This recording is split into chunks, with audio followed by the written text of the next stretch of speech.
आज हम पढ़ेंगे जर्मनी का एकीकरण, यूनिफिकेशन ऑफ जर्मनी।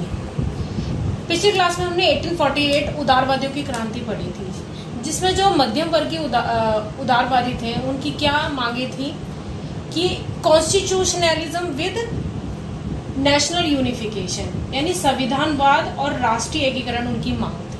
तो इसी में जो जर्मनी के मध्यम वर्ग था, यानी मध्यम वर्गीय जर्मन लोगों ने जर्मनी के एकीकरण का भी एक प्रयास किया था। उन्होंने क्या किया था, हमने पिछली क्लास में पढ़ा था, याद होगा आप लोगों को, कि जो जर्मनी के जो मिडिल क्लास यानी मध्यम वर्ग के लोग थे, तो उनके जितने भी जो राजनीतिक संगठन थे वो सारे मिलकर कहाँ पर गए थे? Frankfurt parliament Saint Paul church गए थे। वहां जाकर उन्होंने किसको वोट किया था? ऑल जर्मन नेशनल असेंबली, यानी सर्व जर्मन नेशनल असेंबली को उन्होंने वोट दिया था और उन्होंने एक कॉन्स्टिट्यूशन यानी एक संविधान का प्रारूप तैयार किया था, जिसको किसके सामने पेश किया था? उन्होंने फ्रेडरिक विलियम फोर्ट के सामने, जिसको फ्रेडरिक विलियम फोर्ट ने क्या कर दिया था? दूसरे राजाओं के साथ मिलकर क्या कर देता? रिजेक्ट कर देता, क्योंकि वो जो संविधान था वो राजाओं की पावर को क्या कर रहा था? कम कर रहा था।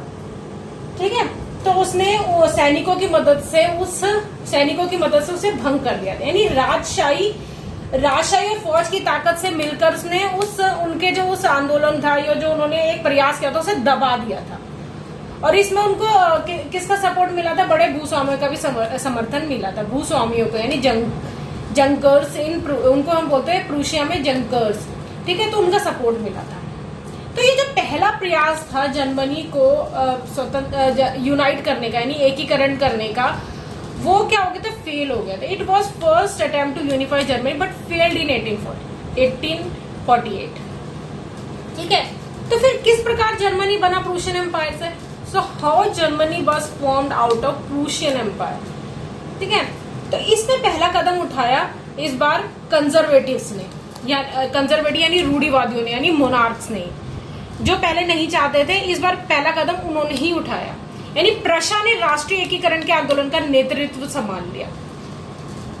अब ये सब काम जो प्रशा ने किसके अंडर किया? अपने चीफ मिनिस्टर यानी प्रमुख मंत्री ओटो वन बिस्मार्क, जो प्रशिया का चीफ मिनिस्टर था, ओटो वन बिस्मार्क। ठीक है, he was a chief architect. ठीक है, तो उसने किसकी मदद से क्या? उसने इसके लिए किसकी मदद ली? प्रशा सेना की, यानी प्रशियन आर्मी और जो ब्यूरोक्रेट्स थे, जो भी सरकारी नौकर थे या जो भी गवर्नमेंट में थे प्रूशिया की, जो प्रूशियन साम्राज्य में थे, उन ब्यूरोक्रेट्स की मदद से उसने राष्ट्रीय एकीकरण के लिए पहल की प्रशा ने।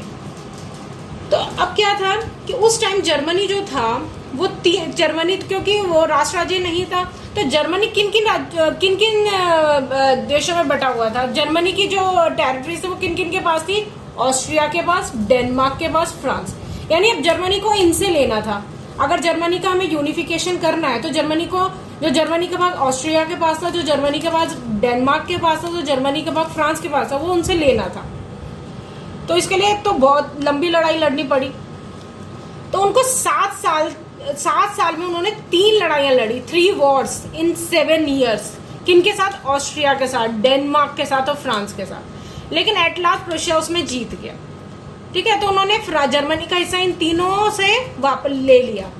तो जो नया जर्मनी साम्राज्य बना, तो उसमें जो जनवरी 1871 में जो केसर विलियम प्रथम था, यानी केसर विलियम फर्स्ट को जर्मनी साम्राज्य का राजा घोषित कर दिया गया।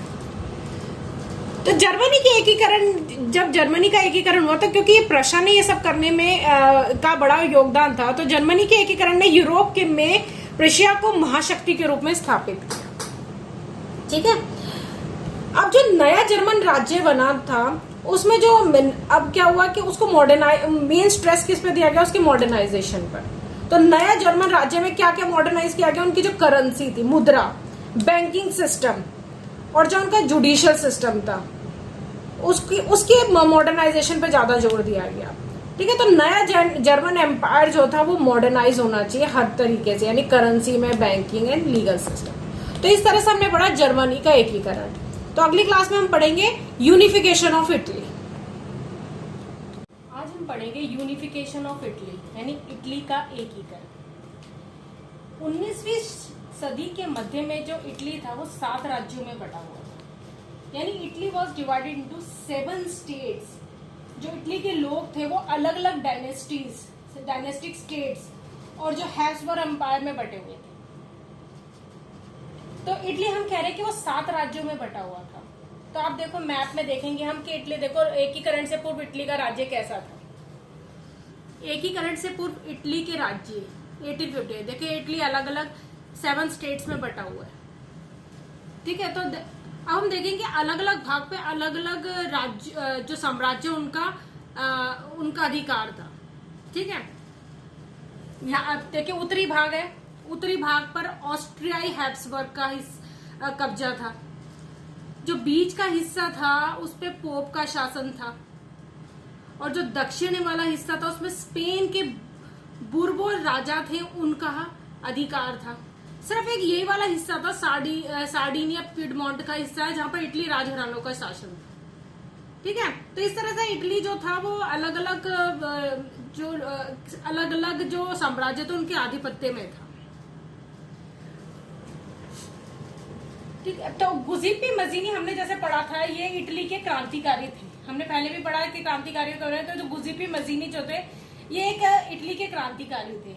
इनका ये भी इटली का एकीकरण चाहते थे। इनका कहना था कि unification of Italy is the basis of its liberty, यानी इटली का एकीकरण ही उसकी मुक्ति का आधार। तो 1831 से लेकर 1848 तक बहुत सारे क्रांति की गई, लेकिन ये क्रांतिकारी विद्रोह जितने भी हुए असफल रहे, सक्सेसफुल नहीं रहे। अब आते हैं इटली के जो राज्य थे, इनको जोड़ने की जिम्मेवारी अब किसकी होगी? तो इटली राज्यों को अब जोड़ने की जिम्मेवारी आई विक्टर इमैनुअल द्वितीय की, जो सार्डिनिया पिडमोंट के शासक थे। इस एरिया के शासक थे विक्टर इमैनुअल सेकेंड। ठीक है, तो अब जिम्मेवारी अब इसके ऊपर आ गई इटली राज्यों को जोड़ने की।